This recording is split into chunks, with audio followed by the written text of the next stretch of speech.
What's going on, everyone? Welcome back to another video. Something has really been bothering me.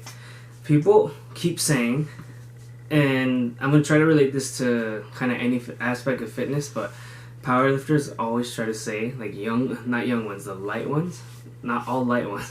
Okay, so there's some light ones who say, if I weighed this much, I'd be able to lift that much. For example, 180 pounder in powerlifting saying, well, my total is 1200, but if I weigh 220, my total would be 1500, 15 to 1600. By that logic, literally every lift in the big three, the squat, bench, deadlift, will go up by 100 with 40 pounds. I weigh 205, but I compete at 198. If I think at 245, I would total, let's just say my total is 1200, it's not, but let's just say it is after this next meet. If I think I would total 1500 with 40 pounds of weight gain, that's I don't think that at all.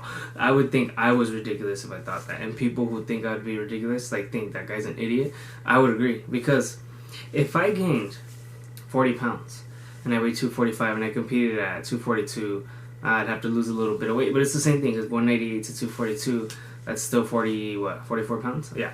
So I just say I competed at 240. People act like there's rules to weight. Like, if you weigh a certain amount, there's rules. Like, okay, congratulations, you weigh 240. You're going to total 1500 automatically now. Like, it's just going to happen. So if I weigh 240, when will I total 1500? Like, just like that, the first day. My first day at 240, I'm gonna total 1500. So if I gain in a month, I gain 40 pounds, I'm going to total 1500 pounds in a month. 40 pounds is just bam, it's that easy. Or will it take me a year? Will it take me 2 years? Will it take me 5 years? If someone weighs 170 and they say they weigh 205, they would total more than that person, or about the same. Well, how would it work? What if you gain that in a week? Let's just say you gain 30 pounds in a week or two. I know that's really hard to do, but let's just say people really think in 2 weeks, 1 to 2 weeks, their total is gonna go up. Like, people really think that. Wow, that's honestly unbelievable, and too many people think it. And let me relate. Okay, I said I was gonna relate to other aspects of fitness, so that's what I'm gonna do. In my opinion, I had always been one of the faster guys in middle school in PE. I was always second fastest or first, at worst third. Like, that was worst. And when I played sports, I wouldn't say I was like first or, well, let's see, on the team, like freshman team baseball JV, or just as a whole out of all the baseball players when I played high school, I wouldn't say I was like top 5. I wouldn't say that, but I would say I was top 10. So out of like 50 players, that's one of the faster guys, not the slower guys. So I would say I've always been one of the faster guys in the top 5%, let's put it that way. Because top 10 is top 5% out of 50. That's 100, at least the top 5%. So when I play basketball, no matter who weighs what, how old anyone is, whatever, I'm usually always one of the fastest. Maybe not the fastest, but one of the fastest. and I like to think I jump high, but I don't jump that high. But when I'm 5'7", but people don't realize you're not really the height that you're listed at when you jump. You're actually taller because your standing reach is taller than your head. So my standing reach is 7'6". Same with Spud Webb and Nate Robinson. Same standing reach as them. So I'm really 7'6" when I'm jumping. So I've never been able to touch the rim. So what that means is 10 feet from 7'6", subtract that is 2 feet and 6 inches. So 2 feet and 6 inches, I can't even jump that. It's a little less because I'm always, everyone has ever seen it, there's no actual footage of it, but it's like always like my fingers right under the rim. So I would say jump 2 feet and like 5-ish inches, 2.5. So how many inches is that? That's 24 plus 5, 29-inch vertical jump. I would say that's the highest I've ever jumped in my life, 29, 28. And I don't think that's that bad because I heard 25, that means you're kind of there. You're kind of good at jumping, 25, and I'm above that, so I'm kind of good at jumping. I'm just short. So if I were 6 feet, I'd at least be able to grab the rim, at the very least. Well, not 6 feet. No, not 6 feet. I just contradicted myself. If I was 6 feet and my standing reach was 8'1", or if my standing reach was 8'1" right now, that'd be huge. I already have long arms as it is. I'd at least be able to grab the rim, at the very least. Or maybe put the ball in and not actually dunk it, put the ball in. So, what I'm saying is, shorter guys, when it comes to basketball, say, well, my dunk is more impressive than yours, because if I were 5, like, I've seen a 5'4" guy dunking. I'm not kidding, I've really seen that. In between his legs, he couldn't do it successfully, but he was getting up there like nothing. And he was putting the ball in, it just couldn't actually go in the rim, it would just like bounce out, or it would just hit the rim. Because, you know, that's really hard for someone who's 5'4", and I've seen a 5'6" guy literally stand on the rim and just put it in with 2 hands. 5'6", 100, like, not kidding. Both of them had dreads. I wonder if it's a dread thing. I don't know. I'm not trying to stereotype, but it's just crazy that they were both under 5'7", and they could both dunk like nothing.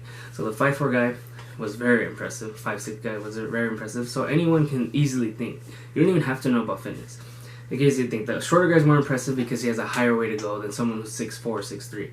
But that doesn't take away from the guy who's 6'4", 6'3", because by that logic, Donovan Mitchell is not impressive at all because he's 6'3". Of course, in the NBA, 6'3" is not that tall. But compared to a normal person, 6'3" is very tall because the average height in America is 5'9" for an average male. So 6'3" is very tall. So by this logic, Spud Webb and Nate Robinson are more impressive than Donovan Mitchell. And Muggsy Bogues, supposedly he dunked. I don't know if he did, but he was 5'3". Supposedly he dunked in a real game, but there's no footage of it. But Muggsy Bogues is a foot shorter than him. Donovan Mitchell is 6'3", and his would be way more impressive.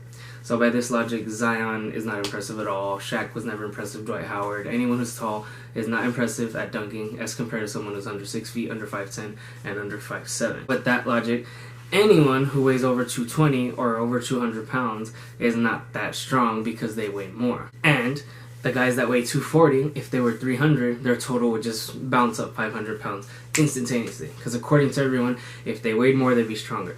If they weighed less, they'd be faster. Oh, so I was going to say about me weighing 205. If I was back when I was 170, I'd be faster or as fast. But I really, like, this may sound ridiculous, but I think I'm the fastest I've ever been now at 205 because I still play sports and I can feel the difference. And I think I'm the fastest I've ever been in my entire life at 205. And I used to weigh 155 all 4 years in high school. I was 170 after high school, like playing basketball, playing sports, and I was still skinny.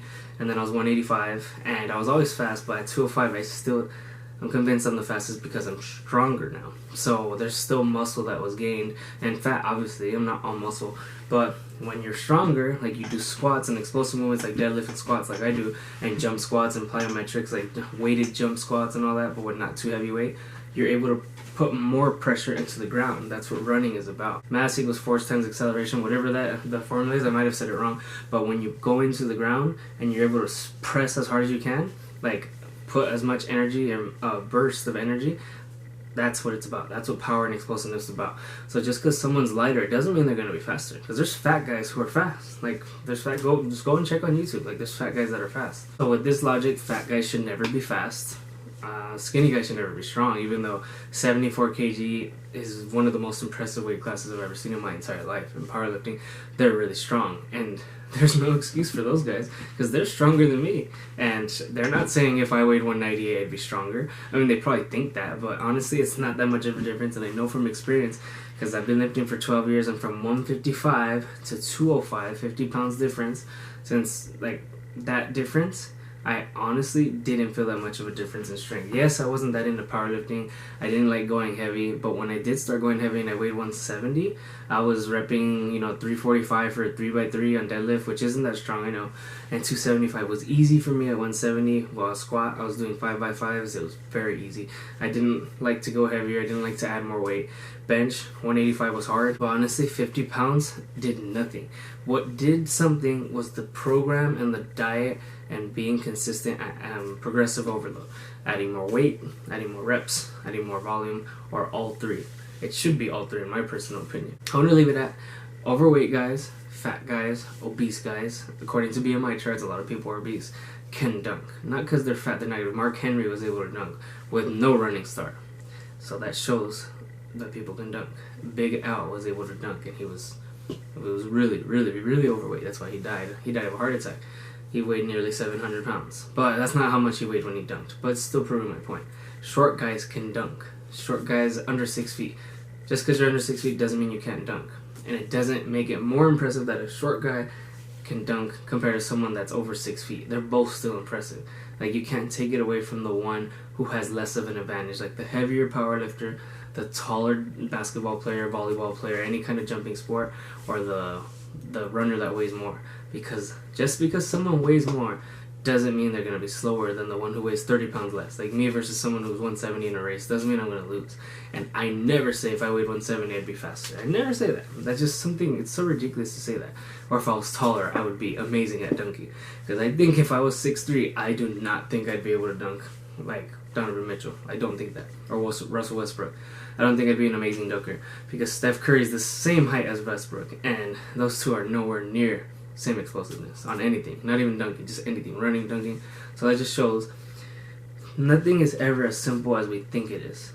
If I were to compete at 240 tomorrow, I know I wouldn't total 1,500 pounds because I would just gain 40 pounds and that's it. I'd be the same guy, but just 40 pounds heavier. I'd probably do worse. That would probably affect me even more.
So people need to stop saying, if I weigh if I weigh as much as you, if I tell my 240 friend, or if my 170 friend tells me, 205 guy, if this then that, like, that's just not true. If you don't have to run faster you don't have to weigh less to run faster. You don't have to weigh more to be stronger. You don't have to be tall to jump higher.